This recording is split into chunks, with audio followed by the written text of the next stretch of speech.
Do you think you make your own decisions? Is it easy to manipulate you? Before you answer, let me show you something. I'll describe the characteristics of two persons. For each of them, I will say 5 words. While I say the words, try to decide who is evil and who is a good person. Please note the first answer that comes to your mind. Okay, ready? The first person, love, care, ordinary, take dark. The second person, dark, take ordinary, care, love. I'm sure that most of you thought that the first person is good and the second one is evil, but the words I said for both persons are the same. I simply changed the order of the words, and you made a completely wrong decision. In order to explain why we can be so easily manipulated and make wrong decisions, I will review the book called Thinking Fast and Slow, written by Daniel Kahneman. Kahneman is an economist and psychologist who won the Nobel Prize in 2002 for his work in the field of economy. The information in the book is simply mind-blowing. The cost of not reading this book is very high. Regardless of your profession in life, it can save you from making bad decisions and losing tons of money. The author starts the book by introducing the concepts of System 1 and System 2. In order to make it simple, let me explain it to you this way. There are two people sitting in your brain. The first person is called System 1 and the second person is called System 2. System 1 works automatically,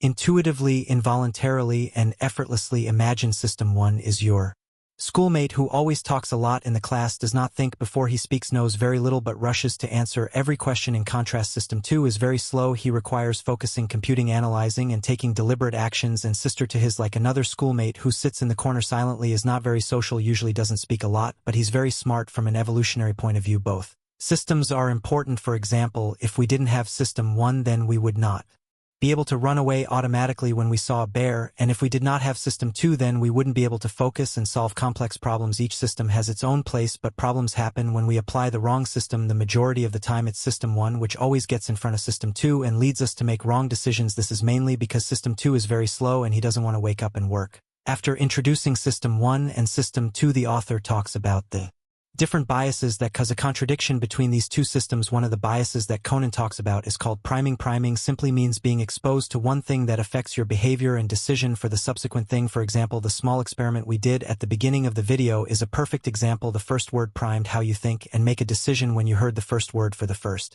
person, you were 90% sure that this person was a good person. After the second and third words, you were already 100% sure and made your final decision. Word 4 and 5 had almost no impact on your final decision. The same thing happened with the second person. There's a famous Vine experiment where on some days they played French music in the restaurant and people started to buy more French wine. On other days they played German music and people bought more German wine. A simple change of music completely changed the buying behavior of the people. Now let's see how we can use priming for our benefit in our daily life. For example, when you wake up and look around in your room, do you see the things that make you feel good and happy? If not, then it will affect your whole day after you wake up. If you spend 2 minutes and show gratitude for the things you already have, such as your family, your health, and your friends, it can change your attitude about how you handle problems when you go to an interview or meet someone important. Pay close attention to how you say hello, how you handshake, and how you look. As you saw in the above example, the first 1 or 2 things are enough for us to make a final decision. If you have a website and you are selling something, then study what the first 2 things are that your customers see and how it makes them feel in order to show the power of priming. I'll give you an example from my own experience. When I was buying a flat, I did not use any real estate agent or any other external services for evaluating the flats. Because of this, I knew that sellers could easily hide some problems from me, so I decided to apply the priming principle to make the sellers act honestly and morally. At the beginning of every conversation with the seller, I always started with this sentence: thanks a lot for your time. I hope we reach a fair agreement. At any time, if you feel that I'm being unfair or saying something that is not correct, please stop me and we'll discuss it again. I simply want a fair and ethical agreement for both of us. This might sound like a simple sentence, but it had a huge impact on the behavior of the sellers. Whenever I started the conversation with this sentence, sellers were very careful about the things they were telling me during the entire meeting. I could see that they were trying very hard not to lie. In some cases, they even told me about the problems that might happen after 5 years. 2 sellers even openly recommended not to buy their flat because they thought that based on my situation it wouldn't be a good fit for me. This simple sentence did not just save me thousands of dollars, it also turned every meeting into a pleasant experience. Priming can also be negative. For example, when you constantly criticize yourself and say you're not good enough, you can't do that, you're priming yourself for failure. You don't notice it, but these words turn into a behavior very quickly. Priming works on a subconscious level and you completely fail to see its effects. For example, research shows that asking people simply to read words associated with impolite behavior subsequently influence them to behave rudely and interrupt another's conversation. Now just think for a moment, if simply reading impolite words influences your behavior badly, then can you imagine what negative thoughts do to you? Thoughts are much more powerful than reading words because they involve imagination and emotions. Now let's talk about loss aversion bias. Imagine I come to you and offer you to play a game in which I'm going to flip a coin, and if you win I will give you $10,000, but if you lose you will give me $10,000. You have a 50% chance to win and a 50% chance to lose. Would you play such a game? I'm sure your answer would be no. Even though the amount of money you are going to win and lose is equal, I have to offer a much higher reward in order to make you play such a game. The amount of space for negative emotions on our brain is 3 times larger than the space for positive emotions, negative feelings coming from. The loss are much stronger than the positive ones coming from the gain. Putting it even shorter, we simply hate losing, and that creates loss aversion bias. Let's see how we can use this knowledge in our favor. For example, if you are convincing someone to do something, then don't always talk about the gains they will get. Also tell them about the losses they will face. Loss aversion can be very dangerous and limit us from acting, especially when it comes to starting a new idea or business. When we think about the risks we will face, we get paralyzed. One way to reduce the effects of loss aversion is to look at the long-term benefits rather than focusing on the short-term and its problems. Sunk cost. Sunk cost is any past cost that has already been paid and cannot be recovered. For example, let's say you buy a ticket to a concert. On the day of the event you catch a cold. Even though you are sick, you decide to go to the car concert because otherwise you would have wasted your money. The exact same thing happens with our business or project. Despite the losses, we continue putting money and effort into the business. Just because we've spent money on it in the past, we continue staying in a bad relationship because we have spent so much effort to build it. Logically speaking, what you spent until this point has no correlation with the future success or failure of your business or relationship. Right now you might think that you are logical and your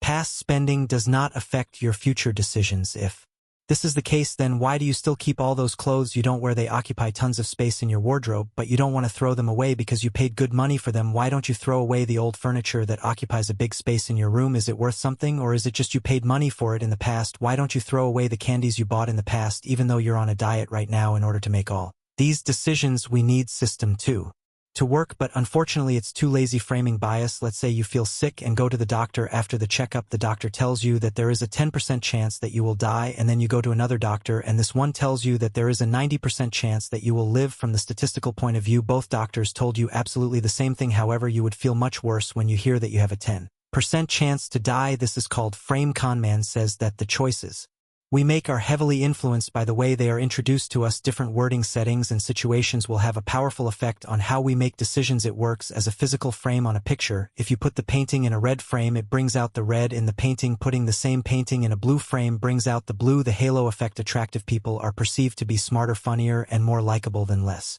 attractive. If 2 women committed the exact same crime, we tend to give lighter punishment to the more attractive one. It makes absolutely no sense, but our system 1 gets influenced by the physical appearance and other irrelevant characteristics that have nothing to do with the decision we are making. For example, if an employer views the applicant as attractive or likable, they are more likely to also rate the individual as intelligent, competent, and qualified. So next time when you're choosing a business partner or when you're taking advice from someone, ask yourself if the person really has valuable skills and knowledge, or if you are being impacted by their appearance and other irrelevant things such as nicer car, rich lifestyle, etc. Anchoring. Let's say you want to buy a leather jacket and find a very nice one in the shop. You check the price and see that it is $400 and think that that's expensive, so you decide to put it back. But when you put it back, you notice that you had checked the wrong price and the real price is actually $250. Suddenly the jacket will look cheaper to you because of the initial number you saw, even if it was a wrong number. This is called anchoring. Humans tend to rely heavily on the first piece of information they hear or see, and then make further judgments. This is one of the reasons why car dealerships put their most expensive models at the front of the display room, so that when you pass them and see other normal price cars, they suddenly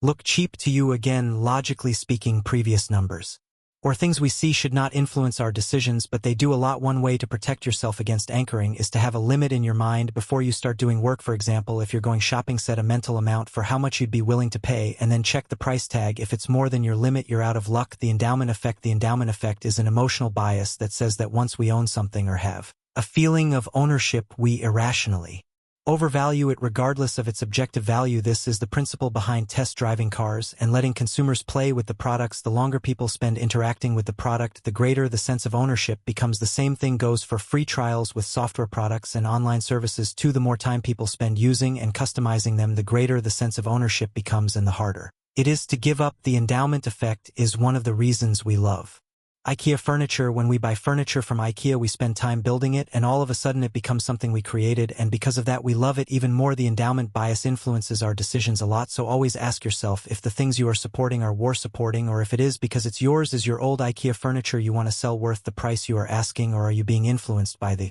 endowment effect? Is the idea you are defending in your team really a good idea, or are you supporting it because it